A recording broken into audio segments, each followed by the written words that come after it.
Bienvenidos amigos a su reflexión del día de hoy. Saludo fraterno y cordial a todos los que me ven a través de las redes sociales, Facebook, WhatsApp, YouTube, TikTok y también a través del canal de televisión CNC Regional para los municipios desde Tuluá hasta Toro, cobijando este centro y norte del valle, y a través de mi canal digital web cnclaunion.com.co, que ya ese es para todas partes del mundo. Así es que ustedes pueden ver esta reflexión en todas partes, pero también en YouTube. Yo estoy saliendo en CNC Regional, pero también tengo mi propio canal que se llama Evangelio de César Arias. Así se llama ese evangelio mío, Evangelio de César Arias. Ahí también pueden localizar mis reflexiones todos los días. Bueno, hoy voy a reflexionar sobre algo que yo todos los días lo tengo que decir, pero es que yo lo entiendo. Yo lo entiendo y lo tengo claro. Vea, antes creía yo, y estoy seguro que ustedes creen, que alabar y aleluyar a Jesús en cualquier iglesia, eso es lo mismo. Porque Dios está en todas partes, y si allá lo alaban bonito, y allá también lo alaban bonito, y allá lo alaban bonito, y todos proclaman a Jesucristo, entonces ¿cómo no van a ser de Jesucristo? Eso era lo que yo creía, y creía que estaba bien. Incluso casi que estuve a punto de meterme a varias congregaciones. Yo soy de la Iglesia Católica, y por momentos estuve a punto hasta de irme para la luz del mundo. Otro momento estuve a punto de meterme en los testigos de Jehová. Después estuve a punto de meterme en los pentecostales, porque yo veía que alababan a Cristo bonito y todas esas cosas. Pero Dios me sostuvo aquí. Y voy a decir que Dios me sostuvo acá porque mi fe, aunque estuvo flaqueando, no se dejó derrotar. Y por eso, hoy día, sigo en la única y verdadera iglesia que Cristo creó hace 2000 años, la Iglesia Católica. Óigalo bien, es la única. Única quiere decir que solamente hay una. No hay dos, ni siquiera 3 o 5 o 60,000. Una. La única verdadera iglesia que Cristo creó hace 2000 años. Por lo tanto, si usted está por fuera de esa única iglesia de Cristo, vea, yo, César Arturo Arias, un laico, se lo estoy diciendo, usted no va camino a la salvación, usted no va hacia ese camino de la salvación a través de otra iglesia. ¿Por qué? Porque hasta hoy el evangelio de hoy nos va a decir que solo por la fe se llega a Cristo. Y por la fe a Cristo significa de que yo le obedezco a Cristo. No hay forma de llegar a Cristo por otro camino, solo a través de la fe. Pero la fe no es alabar, aleluyar, glorificar, zapatear, brincar, hacerme el tonto, porque por ahí yo voy a encontrar a Cristo. No, Señor. Por eso Jesucristo nos va a decir: ¿por qué me llaman Señor, Señor, y no obedecen lo que yo les mando? Porque solo a través de la obediencia se llega a la fe y se llega a Cristo. Vamos a persignarnos, muchachos. Ojalá hoy escuchen la palabra de Dios y la logren entender. Esto no va para todo el mundo. Yo soy consciente de eso, que esta palabra no va para todo el mundo. Si tú te quedas ahí a escuchar la palabra de Dios, a lo mejor vaya para ti. A lo mejor, óigalo bien, a lo mejor vaya para ti, porque aún escuchando la palabra de Dios no te da tampoco el decir: yo escuché la palabra de Dios y ya creo y ya soy salvo. Ni siquiera eso te da la salvación. Debes tener fe en que lo que has escuchado realmente es palabra de Dios. Bueno, presentémonos en el nombre del Padre, del Hijo y del Espíritu Santo. Amén. Vamos a leer la primera lectura, es continuación de la carta de los Gálatas. Pablo le escribe a los Gálatas 3, 7, 13. Los que viven en la fe son bendecidos con Abraham el fiel.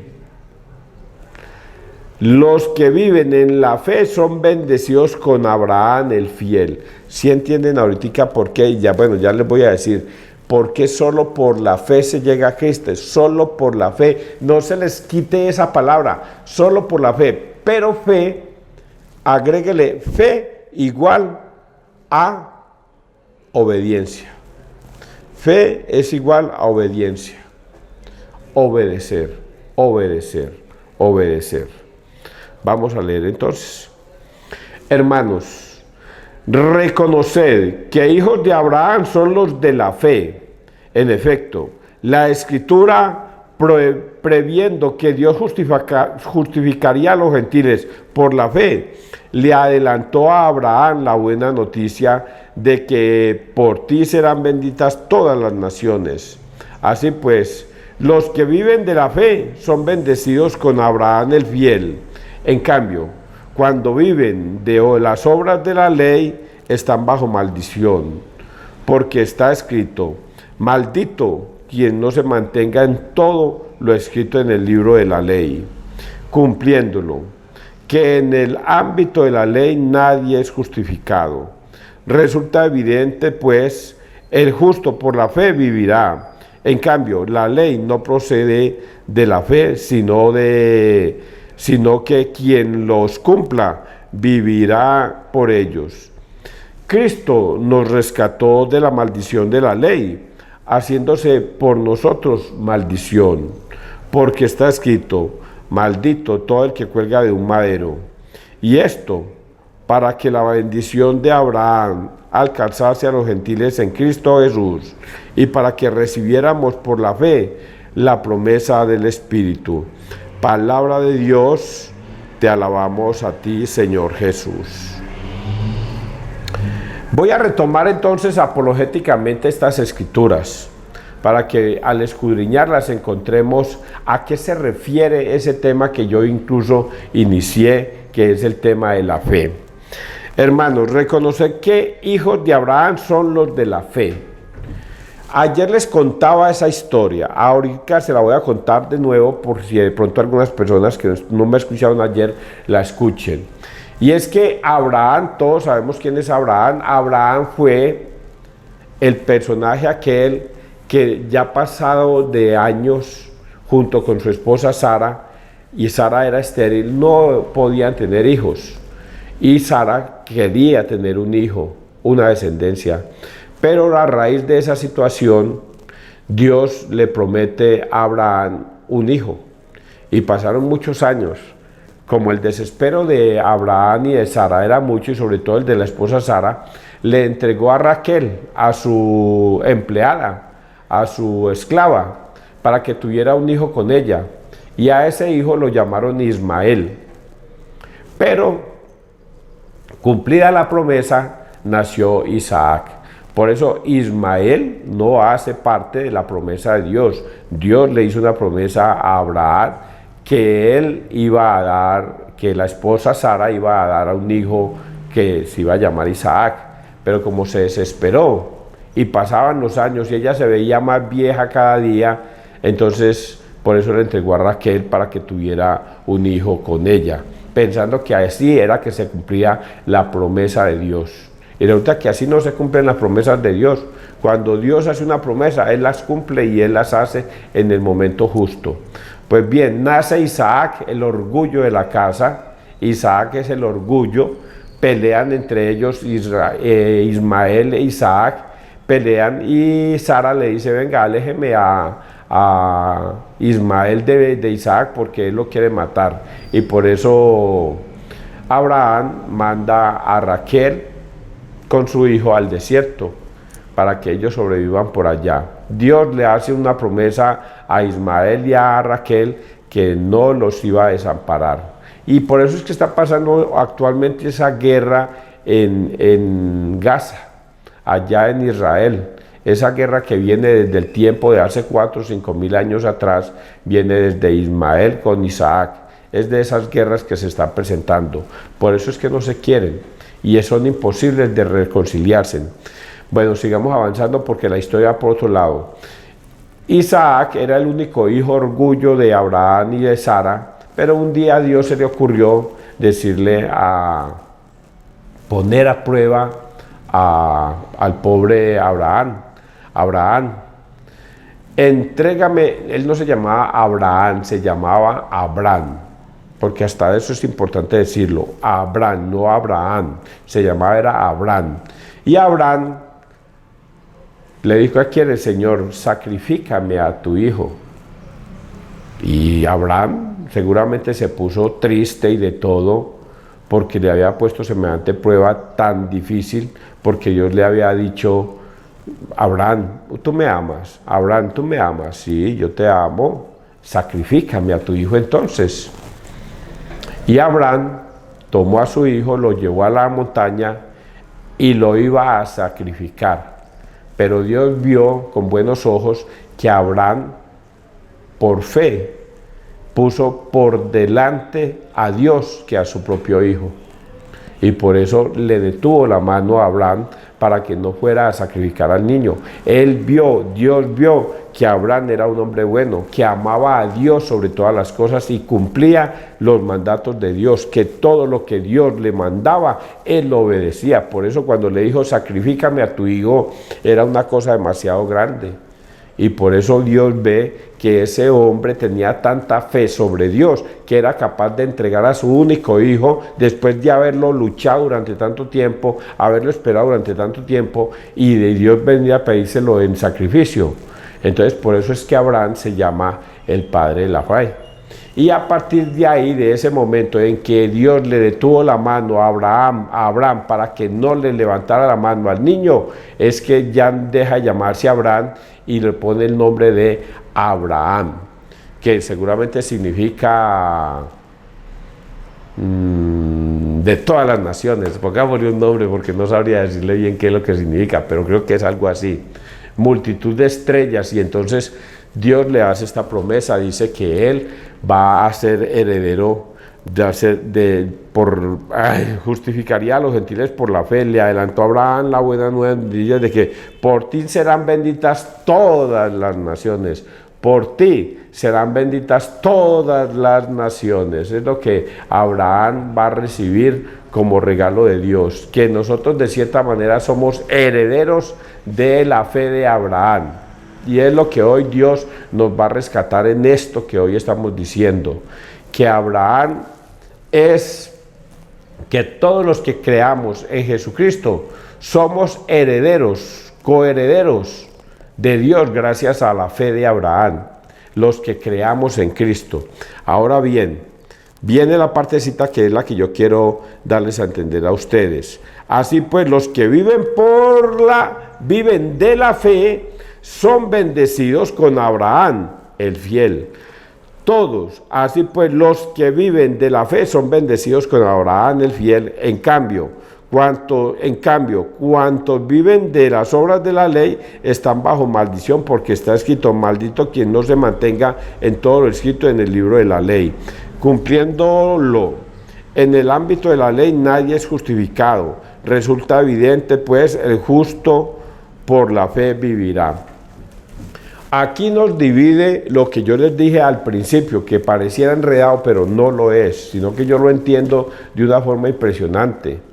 El que no vive para obedecer a Cristo, no vive por la fe. Y si usted dice, pero César, yo sí creo, y usted vaya a preguntarle a un pentecostal si cree en Jesucristo, y le va a decir que sí, que él cree en Jesucristo. Vaya a preguntarle a un testigo de Jehová si él cree en Jesucristo, y le va a decir que sí. Vaya a preguntarle a un adventista si cree en Jesucristo, y le va a decir que sí. Pero esa fe es igualita a vaya y pregúntele a un borracho si cree en Jesucristo, y el borracho le va a decir, claro que yo creo en Jesucristo. Y vaya, pregúntele a un drogadicto si usted cree en Jesucristo, y el drogadicto le va a decir que sí, que también cree en Jesucristo, porque la fe de esos protestantes junto con la del borracho y del malvado es igual. Es una fe vana, es una fe vana. Y la fe que Cristo está pidiendo es la de la obediencia. Por eso volvemos a un relato bíblico, que es que Tomás no creía en que Jesucristo había resucitado. A pesar de que los discípulos se lo decían, él no creyó. Y él dijo, hasta no ver, no meter sus dedos en las llagas y mete su mano en el costado. Yo no creo, yo no voy a creer. Y 8 días después se le presenta a Jesús y se va directo para Tomás. Ven, Tomás, mete tus dedos en mis llagas y tu mano en el costado. Y no seas incrédulo, sino creyente. Incrédulo, sino creyente. Incrédulo, sino creyente. Y creyente es: yo obedezco. ¿Y cómo lo ratifica el Señor? Porque me has visto, Tomás, has creído. Dichosos. Esta es la frase que nosotros los católicos la tenemos puesta en nosotros. Dichosos los que sin necesidad de ver o tocar creen. En eso se basa la fe. En que nosotros no necesitamos ni ver ni tocar para creer. Simplemente nos basta saber que Jesucristo da la orden y nosotros obedecemos. Eso es todo. En eso se basa la fe. Y por eso la fe del borracho y la fe del protestante es igual y diferente a la fe del católico. La fe del católico es: yo obedezco al Señor. La fe del protestante es: yo no le obedezco al Señor, yo le obedezco a mi pastor. ¿Y cómo puede ser esto posible? Ya todos los días es la misma repetidera, y ese no dijo que yo como que me baso mucho en Juan 20, 21, 23. Si el Señor nos manda a que debemos ir a confesarnos con un sacerdote, el protestante dice: no, yo no voy a ir a confesarme con un hombre que es un pecador igual que yo. Creen en Jesucristo, creen y lo alaban, lo aleluyan, pero cuando Jesucristo les dice: vaya y se confiesa con un sacerdote para obtener la reconciliación con Dios, ellos dicen: no, el pastor me dijo que eso es mentiras, entonces prefiero obedecerle al pastor que a Cristo. Esa fe es vana, esa fe es vana. Lo mismo pasa con la Eucaristía. Cuando usted dice que no va a comer de ese cuerpo y de esa sangre de Cristo porque creen que es una hostia insípida ahí, que eso, ahí no está el cuerpo vivo de Cristo, no creen, es una fe vana. Mientras que los católicos, el Señor dice en Juan 6:53, quien coma de mi carne y beba de mi sangre tendrá vida eterna. Nosotros los católicos, ¿estás ahí, Señor? Lo obedecemos y ya. Esa es la fe del católico, esa es la fe de Abraham, de que el Señor le dio una orden y él obedeció. Es un mandato del Señor, no lo cuestiono, sencillamente obedezco. Esa es la fe del católico, la fe de Abraham, de que el Señor le dijo: sacrifícame a tu hijo, y Abraham: mande, Señor, y ahí mismo fue a sacrificarlo, porque obedeció. En eso es que consiste el evangelio del día de hoy, en las lecturas del día de hoy, en que la fe es diferente, la de nosotros los católicos, que es la fe de Abraham, a la fe de los protestantes, que es la fe de los de la carne. Porque los de la carne dicen: yo ¿por qué voy a ir a confesarme con un sacerdote? Si él es un hombre pecador, desobedece la palabra de Dios, pero sigue aleluyando y alabando y glorificando a Dios, creyendo que con alabar y aleluyar eso es más que suficiente, y eso no sirve para nada. Es una fe vana, dice Pablo. En cambio, la ley no procede de la fe, sino que quien los cumpla vivirá por ellos. Cristo nos rescató de la maldición de la ley, haciéndose por nosotros maldición, porque está escrito: maldito todo el que cuelga de un madero. Y esto para que la bendición de Abraham alcanzase a los gentiles en Cristo Jesús, y para que recibiéramos por la fe la promesa del Espíritu. La promesa del Espíritu la recibimos por fe. Algunos piensan, termino con esta parte, algunos piensan que la muerte de Jesucristo en la cruz era muy importante para la salvación de nosotros. Y entonces algunos dicen aquí así: ya Jesucristo murió por mis pecados en la cruz. Jesucristo murió por mis pecados en la cruz, por lo tanto yo ya no tengo que confesar nada, porque ya Jesucristo murió en la cruz por mí. Oigan a este, mucho atembao. Jesucristo murió en la cruz como quien dice: no, pues él la gozó, él se la disfrutó. Los azotes que le metieron. Véase la película de Mel Gibson de Jesucristo, para que vean lo duro que fue la crucifixión de Jesucristo, el juzgamiento de Jesucristo, todo lo que padeció Jesucristo para ser llevado a la cruz. Y ustedes piensan que es solamente decir, es que yo no tengo que confesar nada ante ningún sacerdote, porque ya Jesucristo murió por mis pecados, Él entregó su sangre por mí en la cruz. Oigan a este atembao, piensan que este sacrificio que Él hizo fue una cosa de recocha. Entonces yo no tengo que cumplir con nada, ya Jesucristo murió en la cruz por mí y yo puedo ser todo holgazán, todo pendenciero, todo lo que sea. Ya Jesucristo murió por mí en la cruz y yo no tengo que hacer nada. Él ya con su cruz, con su entrega de vida, ya me salvó a mí. Oigan a este. ¿Y usted qué tiene que hacer para poder buscar esa salvación? Debe confesar sus pecados ante un sacerdote para que Dios, con su infinita misericordia, le perdone sus pecados. Pero que usted dice que no va a ir, que porque ya Dios me perdonó. Oigan a este atembao. Eso no va a pasar, mijo. Por eso es tan importante tener la fe que tiene el católico. Debemos ir donde un sacerdote a buscar ese perdón, esa reconciliación con Dios. Y Dios nos regala esa reconciliación por misericordia. Por misericordia, pero Él quiere ver un corazón humillado y arrepentido, dispuesto a pedir perdón. Pero que no, que yo que voy a ir por allá, ya Cristo murió por mí en la cruz. Oigan a este.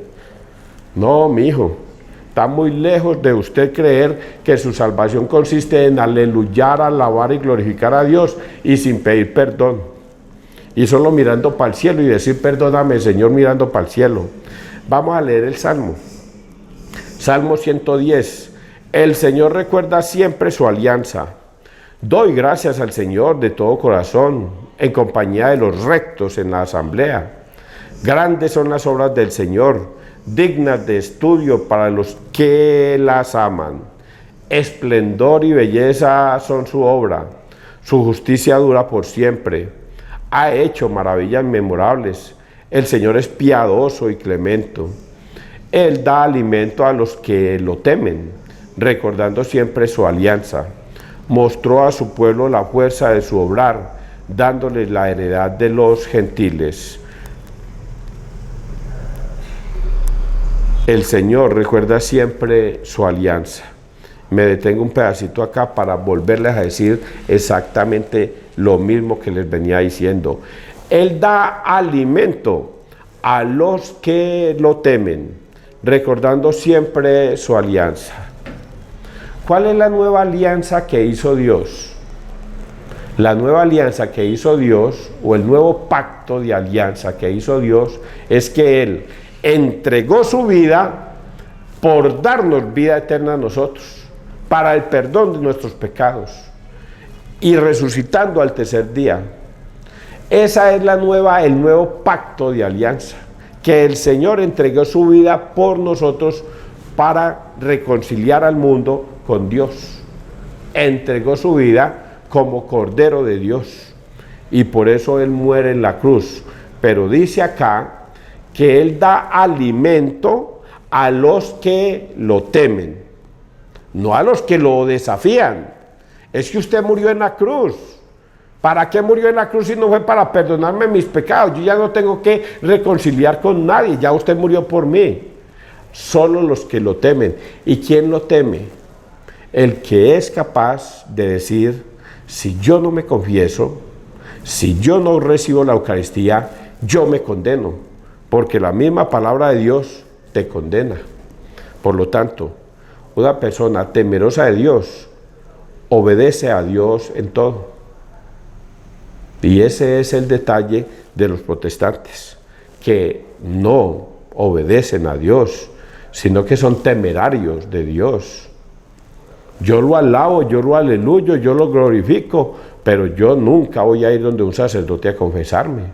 Yo nunca voy a recibir esa Eucaristía. Eso es un simbolismo, eso se lo creó la Iglesia Católica. A pesar de que lo leen de la Biblia, no lo creen, no temen a Dios y su juicio. Vamos a leer el Evangelio, San Lucas 11, 15, 26. Si yo echo los demonios con el dedo de Dios, es que el reino de Dios ha llegado a vosotros. Este es un bonito ejemplo de algo que pasa en el mundo, de algo que pasa actualmente, no en esa época solamente, en la actualidad pasa. En aquel tiempo, habiendo expulsado Jesús a un demonio, algunos de entre la multitud dijeron: por arte de Belcebú, el príncipe de los demonios, echa a los demonios. Otros, para ponerlo a prueba, le pedían un signo del cielo. Él, conociendo sus pensamientos, les dijo: todo reino dividido contra sí mismo va a la ruina, y cae casa sobre casa. Si pues también Satanás se ha dividido contra sí mismo, ¿cómo se mantendrá su reino? Pues vosotros decís que yo he hecho los demonios con el poder de Belcebú. Pero si yo he hecho los demonios con el poder de Belcebú, vuestros hijos, ¿por arte de quién los echan? Por eso, ellos mismos serán vuestros jueces. Pero si yo he hecho los demonios con el dedo de Dios, entonces es que el reino de Dios ha llegado a vosotros. Cuando un hombre fuerte, vamos a dejarlo hasta ahí un momentico. Cuando un hombre sigamos leyendo, estoy leyendo. Cuando un hombre fuerte y bien armado guarda su palacio, sus bienes están seguros. Pero cuando otros más fuertes lo asalta y lo vence, le quita las armas de que se fiaba y reparte su botín. El que no está conmigo está contra mí. El que no recoge conmigo desparrama. Cuando el espíritu inmundo sale de un hombre, da vueltas por lugares áridos, buscando un sitio para descansar, y al no encontrarlo dice: volveré a mi casa de donde salí. Al volver se la encuentra barrida y arreglada. Entonces va y toma otros 7 espíritus peores que él y se mete a vivir allí. Y el final de aquel hombre resulta peor que al principio. Les quiero decir que, palabra de Dios, gloria a ti, Señor Jesús. Les quiero contar que este es uno de los evangelios que al principio me costaba mucho trabajo entender, mucho, porque hay demasiadas cosas aquí, pero luego analicé la situación.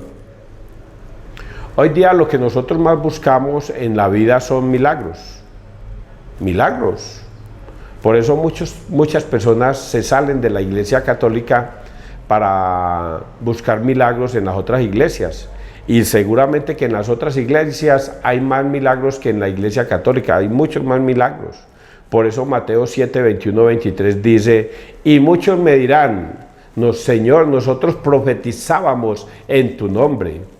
Porque, voy a decir en esa primera frase, en ese profetizamos en tu nombre, resulta que los evangélicos, los protestantes, predican más la palabra de Dios que los mismos católicos. Nosotros los católicos somos muy tibios o fríos para salir a predicar la palabra de Dios. Nosotros simplemente nos limitamos a obedecer la palabra de Dios, yendo a misa cada 8 días y ya pare de contar. Mientras que los católicos, los evangélicos y los protestantes van de casa en casa tocando puertas y evangelizando, llevan hasta equipos de sonido y predican la palabra de Dios por todas partes, eso alaban, aleluya, en eso glorifican a Dios y se hacen unos shows impresionantes. Y otros arrojan demonios en el nombre de Dios. Incluso aquí vino un caballero que me dijo: Cecitar, yo era católico y yo era un tomador de trago, empedernido. Yo cada 8 días iba a misa, pero yo casi que iba borracho, porque yo mantenía era tomando, bebiendo y fumando y de todo. En cambio, ahorita me metí a la luz del mundo y yo ya dejé de tomar. Yo ya dejé ese vicio. Mire cómo en la luz del mundo arrojan demonios. Le quitaron ese vicio a ese hombre que mantenía tomando en la iglesia católica y se salió de la iglesia católica y ya no fuma, ya no bebe, ya no hace cosas malas. Arrojan demonios. Y otros de otras iglesias hacen hasta milagros. Son milagreros. Va una persona, eso lo hemos visto por las redes, va una persona sentada en una silla de ruedas y de repente se para. No sabemos si por show o por qué, pero esa persona se para, hacen el milagro, que estaba sorda y comenzó a escuchar. Estaba muda, tartamudeaba y ya hablaba bien. Y hacían milagros. Ay, me dolía la espalda y se me quitó el dolor de espalda. Ay, me dolía una pierna, tenía esclerosis y yo no sé qué. Y ya no hacían milagros en el nombre del Señor. Pero el Señor les declara, en Mateo 7, 21, 23, les declara: no los conozco. Alejaos de mí, hacedores de la maldad. Dándonos a entender que muchos creen que son los milagros, las profecías, las arrojadas de demonios, lo que hace que Dios funcione. Y aquí Dios nos demuestra que Él curó o arrojó un demonio de una persona. Y sin embargo, nosotros, todos, podemos creer que era el demonio el que las cura, el demonio el que las sana. Y entonces Jesús les hace ese comentario: si fuera el poder de Belcebú, entonces Belcebú está contra sí mismo. No, señores, Belcebú no está en contra de sí mismos. Cuando Dios hace un milagro, lo hace porque Dios hace milagros. Y comienza a explicar una cosa que es a la que yo me quiero centrar, y es esta partecita. Entonces, es que el reino de Dios ha llegado a vosotros. Cuando un hombre fuerte y bien armado guarda su palacio, sus bienes están seguros. Pero cuando otro más fuerte lo asalta y lo vence, le quita las armas de que se fiaba y reparte su botín. ¿Sabe a qué se refiere en esto? Esto se refiere a un detalle que le pasó a los malos católicos. Tenían una fe, guardaban una fe, se iban y confesaban sus pecados, porque su papá y su mamá y sus abuelos le enseñaron eso, que debía ir a confesarse. Sus tatarabuelos le enseñaron a sus bisabuelos, a sus abuelos y a sus tatarabuelos, y hasta llegar hasta el padre y a los hijos, que debían ir a confesarse, y luego ir a misa, y luego recibir la Eucaristía, porque ahí estaba el cuerpo y la sangre de Cristo. Y todos lo hacíamos, todos. Los católicos, malos católicos, lo hacíamos y permanecíamos en la fe de Cristo, hasta que hace 60 o 70 años, o 100 años, yo no creo que 100 años, llegaron unos pastores protestantes y tocaron a su casa. Y ellos venían como esta frase: pero cuando otro más fuerte lo asalta y lo vence, le quita las armas de que se fiaba y reparte su botín. Vinieron unos pastores mentirosos diciendo bajo el brazo con la Biblia, dijeron: nosotros leemos la palabra de Dios. Nosotros sí leemos la palabra de Dios, no como los católicos que no la leen. Nosotros sí la leemos. Y aquí dice la palabra de Dios que no tenemos que ir a confesarnos con un sacerdote. Aquí dice la palabra de Dios que no tenemos que ir a recibir la Eucaristía porque ahí no está Cristo. Aquí dice. Y el mal católico que se fiaba de lo que papá y mamá y los abuelos y los tatarabuelos le habían enseñado, se fiaba de eso, ahora se dejó convencer de este que es más fuerte y le enseñó unas cosas que no son verdad y se las creyó. Y se lo llevó. Eso es lo que hoy la palabra de Dios nos está diciendo, que muchos tenían la fe implícita, porque papá y mamá, los abuelos se la habían enseñado, y vinieron unos malvados y se la arrebataron y ustedes se dejaron ir. Y ahora creen estar en una verdadera fe cuando los tienen engañados. Y por eso es que Jesucristo agrega este resto. Le quita las armas de que se fiaba y reparte su botín. Y aquí viene la parte que dice Jesús: el que no está conmigo está contra mí. El que no recoge conmigo desparrama. El que no está conmigo está contra mí. Y ustedes venían bien, católicos y malos católicos, protestantes. Ustedes venían bien. Dios les había dado a través de sus padres, de sus abuelos y sus tatarabuelos la fe, y ustedes se sostuvieron en esa fe hasta que llegó este perverso protestante mentiroso pastor, todo con corbatica, con saquito, con la Biblia bajo el brazo con unas mujeres todas lindas con sombrerito y les dijeron, ay, no está Cristo, sálganse de ahí, vénganse para mí. Y por eso Jesucristo, el que no está conmigo, está contra mí. Va a preguntarle a un pastor si está a favor de Cristo. No hay que confesarse, muchachos, dice el pastor, está a favor de Cristo. Después de que Cristo en Juan 20, 21, 23 lo ordena, no está a favor de Cristo, está en contra de Cristo. Hay que comer la Eucaristía, Juan 6, 53. Y ellos dicen, no, eso es mentiras, ahí no está Cristo. Está conmigo, está contra Cristo. Por eso Jesucristo dice, el que no cosecha, desparrama. Por lo tanto, los protestantes todos desparraman. Se salieron de la única iglesia que los podía salvar, que es la de Cristo. Desparrama. Cuando el espíritu inmundo, y esta es la historia que ahorita les conté, cuando el espíritu inmundo sale de un hombre, da vueltas por lugares áridos, buscando un sitio para descansar. Y al no encontrarlo dice, volveré a mi casa de donde salí. Al volverse la encuentra barrida y arreglada. Entonces va y toma otros 7 espíritus peores que él y se mete a vivir allí. Y el final de aquel hombre resulta peor que el principio. Un borrachito de repente un día toma la decisión de cambiar su vida. Y entonces se abstiene de tomar. El drogadicto se abstiene de meter vicio. Y entra a un estado de, por fin abandoné este licor, por fin abandoné el pecado, por fin abandoné esa vida inmunda en la que yo estaba llevando. Ahorita ya creo en Cristo, ahorita ya estoy en la fe de Cristo, ahorita sí ya permanezco a Cristo. Y dice aquí que cuando de repente un día llegan otros amigos y lo ven en esa situación, y él mismo se ve que ha mejorado su vida y que ha salido de ese infierno en el que vivía, pero de repente flaquea. Me voy a tomar un chorrito hoy, igual ya llevo 7 años sin tomar, pero hoy voy a flaquear, hoy voy a meterme a una cantinita a recordar esos viejos tiempos. Dice que se volverá 7 veces peor. Y que atraerá otros 7 demonios, y ya no solamente meterá alcohol, sino que ya meterá vicio, sino que ya se volverá un degenerado total y se volverá peor de lo que antes era. Es el mensaje que hoy nos da, que si nosotros no permanecemos en la fe en Cristo, nos puede pasar lo que le pasa a los protestantes, que habiéndose salido de la fe, ahorita pertenecen a los evangélicos.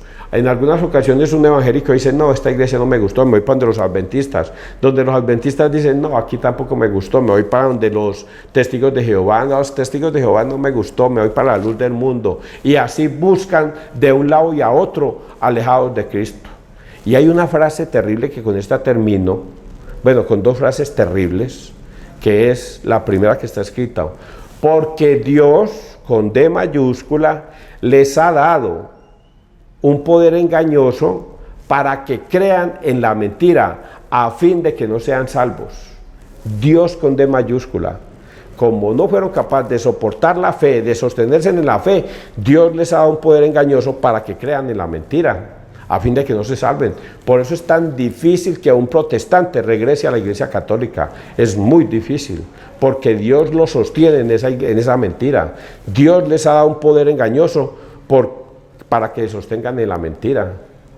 Y la otra, que es más terrible todavía, porque el Dios con D minúscula, Dios con D minúscula, el Dios de este mundo, que es Satanás, les ha cegado el entendimiento para que no vean el resplandor del evangelio. Por eso un pastor mentiroso dice que no hay necesidad de confesarse, porque él cree que eso es mentiras. Y es que lo cree de verdad, que eso es mentiras. No es porque él crea que no lo es. No, es que él cree de verdad que no hay necesidad de ir a confesarse, porque Satanás lo tiene atado a este mundo y le ha cegado el entendimiento para que no crea en el evangelio. Ustedes entendieron esto tan terrible de hoy. Que Dios te bendiga, que Dios nos bendiga donde quiera que todos estemos.